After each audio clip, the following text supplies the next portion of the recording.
Hello, everyone. This is our second writers meeting for Choice of Games and Hosted Games. I'm here with Eric Moser and Zachary Sergi, and we are going to take a few questions from our readers and talk a little bit about our games. And Happy New Year's to everyone who's watching. Eric, why don't you introduce yourself first? Hello, I'm Eric Moser. I've been writing hosted games for about 8 years now. I've written the Community College Hero series, which has parts 1 and 2 and 2.5. Also written Zip, Speedster of Valiant City for Choice of Games, and most recently published Talon City, which is a bird-centric legal thriller that was published by Hosted Games back in November of 2022. So again, like Jim said, Happy New Year to everybody who's watching this. Happy 2023. I've got a lot on my plate this year. I'm going to be finishing up Community College Hero 3. I've got a new supervillain game called Final Monologue that's also in current development. Those are kind of going side by side. And I've got possibly a secret project that I'm not going to be talking about quite yet, but some people might already know what I'm talking about. So again, Happy New Year. I'm happy to be in front of you all, and I'm looking forward to answering some of your questions. Thanks, Jim. Zach? Hello, Zachary Sergi. Sorry, I should have said that earlier. Everyone calls me Sergey though, so it's fine. But yeah, Zachary Sergi. I've written 8 novels for Choice of Games. So there's the Heroes Rise trilogy, the Hero Project duology, and the Versus trilogy. And then I've also published a print novel that's interactive. Let me grab one. Hold on.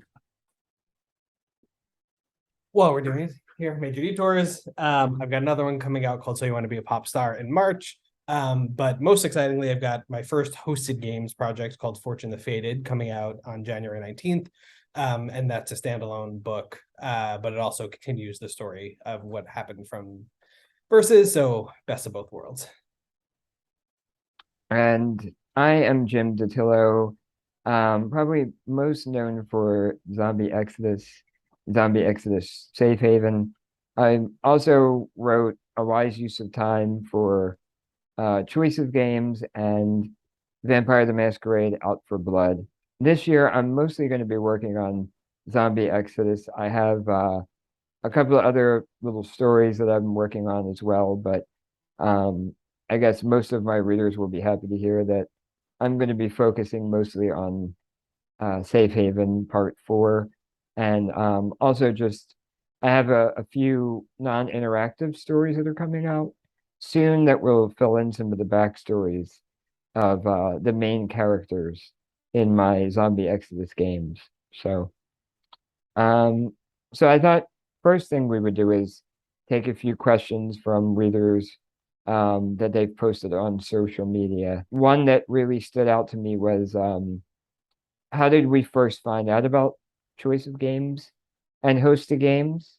I guess, Zach, do you want to say how you became familiar with the brand? Yes, and I will try to keep this very brief because it's a long story, but I did write an essay about it for the 10th anniversary of Heroes Rise, which is on the Choice of Games blog and my website. So if you want the full story, it's there. Very long story short, I was right out of college. I don't know if I was the first author published on Choice of Games. They had a couple like Choice of the Dragon self-generated titles on that were, I think, by the editorial team. But anyway, I digress. I had a manager who was at the Gotham Group, and Choice of Games, as it was then, it was, I believe, just Jason and Dan starting off as kind of like not their full-time day job, their side gig. They were looking for writers. My manager pitched me on it. I pitched Heroes Rise, among others, and they actually bought it, and I actually wrote it. So it was very before Choice of Games existed as we know it today as a full company with lots of titles under the belt. So unique, I guess. And I had no idea what I was doing, but here we are. How about you, Eric? What brought you to Choice of Games and Hosted Games?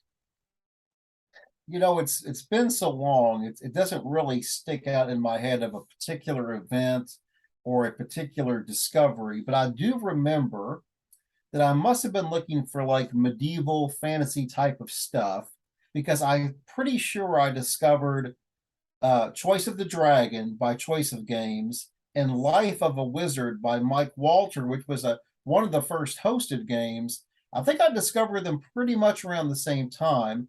And this was back when I was using just the Apple kind of standalone store. So all of our games were just sort of standalones, and they were kind of found together. Like you could find a choice of game and a hosted game. And I don't remember them really having any separation. But so somehow I found both of them, and I'm pretty sure I read both of them the first month.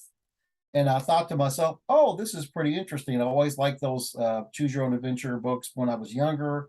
And this is sort of more fun because it remembers some things and there's more flexibility. Oh, and there's more. So that sort of got me the bug. I remember reading the first few, Choice of the Romance too. And I was jumping in, starting to work on my own game probably 3-4 months after reading those. So I'm very confident that Dragon and Mike Walter's Life of the Wizard are what pulled me in. Yeah, I was probably one of the earlier hosted games writers. They had a few that were up on the App Store, but I think maybe Zombie Exodus, the original one, was one of the earlier, I guess, larger games. Some of them were like little puzzle games or very short stories. Um, but I remember I was just searching on the App Store and I saw Choice of the Vampire, and I read it, and it actually read very much like I was playing a game of Vampire the Masquerade, which at the time, 10 or 11 years ago, I was extremely into that. So when I read Choice of the Vampire, I was like blown away. And I was already very like interested in choose your own adventure games from when I was a kid.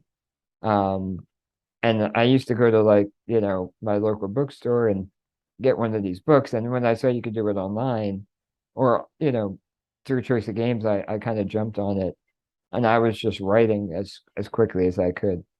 Um, and actually, this is a good segue into the next question that we got on social media, which is, I mean, now there are so many games. I mean, the library of choice of games and hosted games is in the hundreds. So, um, the question is, beside Eric, Jim, and Zach, what is one of your, name a few of your favorite games that you've read over the years for choice of games, hosted games, or even now that Heart's Choice is out. I guess Eric, why don't you tell us what are your favorite games? These are hard questions to answer because it's like giving a speech, ceremony. You can only mention so many. So I've read dozens of these games over the years. A couple that stand out. I'm going to give some props to Mike Walter, who I've met in person, got to spend some time with. He is a prolific hosted games author. And I think I mentioned him already that his Wizard, which I've probably played more than any other game, and I don't know why, but I've probably played through that 10, 20 or more times. And it was my gateway. So I want to give him a lot of props. He also has the Lost Air series. He's got the Life of a Mobster, which was really strong. I really enjoyed that. He tends to tackle kind of long periods of time sometimes, which I think is interesting and gives him a little bit more flexibility, I think, to have different things happen and then you kind of move on. So you're not necessarily always trapped in the same setting for a long time. You can kind of make these broader decisions and move on. So I really like Mike's stuff. I would highly recommend it to anybody who kind of really likes stats and kind of more epic, sprawling time frames. And I'll tell you one, the choice of games has probably been over a year, but the one that sticks in my head is the cliffhanger game. I forget the author's name. I'll look it up here in a second. But it was really action, immense amount. It was almost overwhelming amount of action, but it sprawling, always moving forward, had a world that just felt like it existed long before this game was written. It felt like he just went into an existing world and sort of observed what was going on. So the Challenger of Tomorrow, I would really give that a high recommendation for folks who like that sort of adventure, kind of globe-trotting type of story. So I guess those will be a couple of my recommendations. Gotcha. How about you, Zach? Great. I'm gonna just mention two of my favorite authors. I don't have the entire their libraries in my head, but the first is Natalie Theodorodou. I believe I'm saying that right, but I apologize if I'm not. Rent of Ice, and there's an Odyssey one, I believe, both for Choice of Games, and then I believe Natalie also did one of the Vampire Masquerade titles, and they're all fantastic. And then our fourth missing in action here, Hannah Powell Smith, but those games are among the highly rated. So if you read Choice of Games, you know who Hannah Powell Smith is. But those are my two. Yeah, I And guess just to add, William Brown is the guy who wrote Cliffhanger, Challenger of Tomorrow. He also wrote The Mysteries of Broke. I'm just gonna say, on the choice of game side, I would highly recommend Heart of the House by Nissa Campbell. I think it's kind of right up my alley because it's like dark and atmospheric, and it's really great. Um, I'll also say they are popular games. The Evertree Saga by Tom Bailey.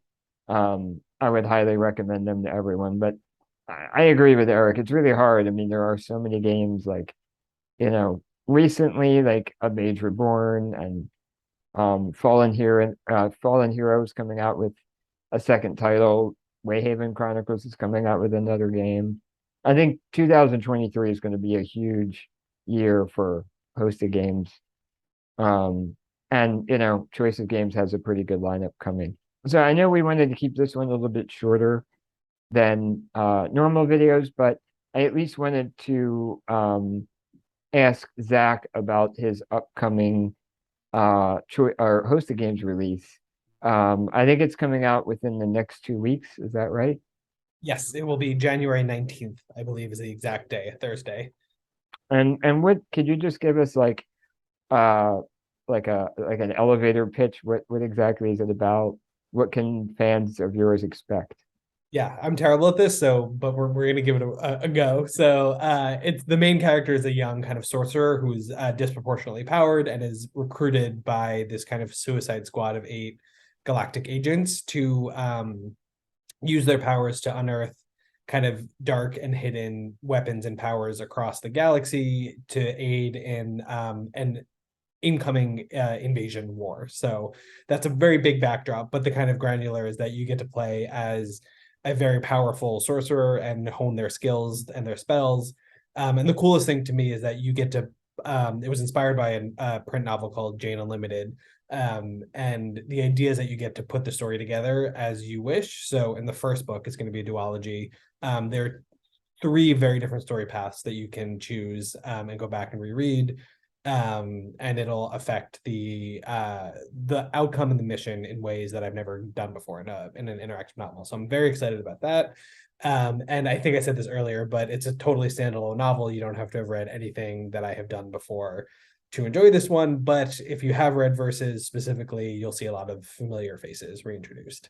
I think that's the elevator. How was that? That sounds great. So again, Fortune the Faded and January 19th. I think those are the key pieces here. And before we sign off, Jim and I specifically, I would love to shout out, we're working for a brand new interactive platform called StoryLoom. It's in beta, it's brand new, but they're treating their writers very well, and I'm having a ton of fun getting to write what I write for them. So I figured I want to plug. Jim, what's the name of your title on StoryLoom? So it's called Your Trial. And it's basically like something I haven't done before.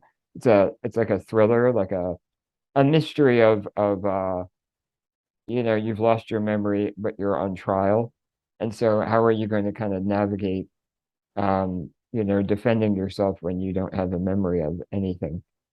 That's kind of my elevator pitch for it. I have played it. It's very fun. And the platform, if you've read, I think it's the same company as we were discussing that does choices or episodes. Which one? Choices, yeah. Pixelberry is the company, yeah.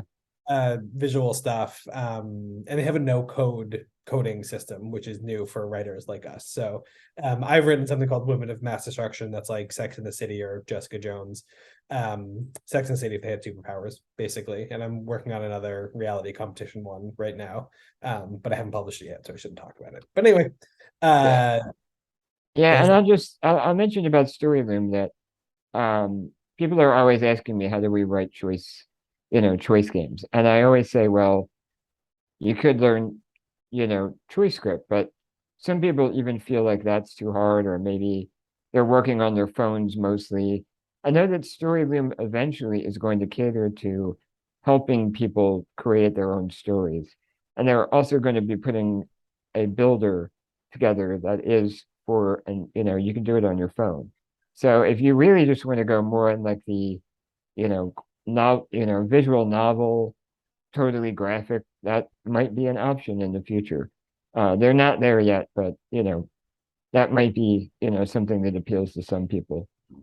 Yeah, it's all drag and drop. So I certainly have had fun playing around with it, but it's all early. So we'll keep you posted. Yeah, and I guess for all of us, search for our Twitter, Facebook, Instagram, Patreon. We all have them. We're on the Choice of Games forum. So if you have questions for us or want to learn more about one of our games, it's not hard to find us. And thank you, Eric and Zach, for joining me. And I look forward to reading Fortune Defeated coming out in a few weeks. And thanks for everyone coming and listening to us for a few minutes. Bye. Happy New Year.